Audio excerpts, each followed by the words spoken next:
Now, hearing this, everyone got happy and started to celebrate, saying this time no one is going to die. Ryu, from behind, remained with a serious face. Then the angel bid them good luck, and then she vanished, and the timer of 3 hours began. In the next moment, the remaining players were still happy, as no one will die today, except for Youngman. He was not. He was damn angry, and while grinding his teeth, he said he was ready to fight and kill some monsters. Seeing Youngman angry, his buddy panically said to him that just to let it go, as the angel will let them live if they just vote. So, why is Youngman complaining so much? Youngman, still angry, replied that he has used all his points to strengthen, and now he can't even beat the crap out of someone, and he is just too frustrated. Ryu watched Youngman from a distance, thinking to himself that in all his 99 lives, Youngman was always the same hothead. Ryu turned away, muttering that he'd sort out Youngman when the time was right. Then Ryu noticed everyone's discussion about whom to vote for and what to do, but Ryu said that is not important to him. Then, while walking toward the forest, he continued, saying he has an even more important thing to do, which is selecting a class, the class of a Grim Reaper, the god of death. And in order to do that, he has to reach level 10 in 3 hours. Just then,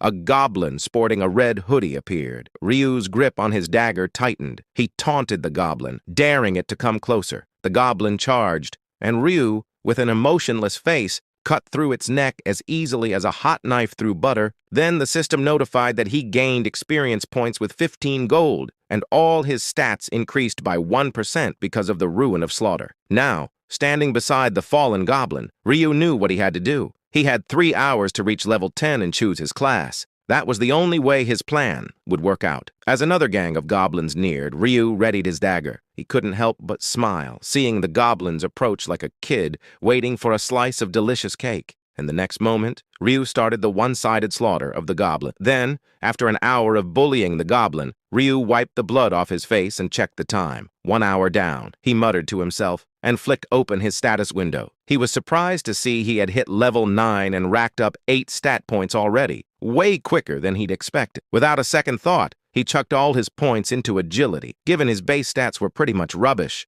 and after living for 99 lives, his battle sense became so sharp that his body moves on its own during battle. To support his body, he needs agility. That's when Ryu noticed something and turned back with a serious look. Someone had been following him for a long time while he was caught up in the fight. Normally, he wouldn't bother with distractions since he was so focused on battling, but this was new. This hadn't happened in his lives, so he figured he better check it out. Then, with a serious look, pointing his bloody dagger toward the bush, Ryu said that he didn't know who they were, but now they had to show themselves. If they didn't come out, they better prepare for a painful death. As Ryu finished his sentence, a beautiful woman with messy brown hair panikedly came, both her arms raised up, saying she was here. Seeing her, Ryu realized she was none other than the actress he had met on the first floor, the one whose his little brother is a fan of, and Ryu started thinking why she was following him. Ahren was just about to apologize and explain why she was following Ryu when suddenly someone else jumped into the conversation. It was a familiar figure, and it turned out to be that rude bodyguard from before. He quickly chimed in,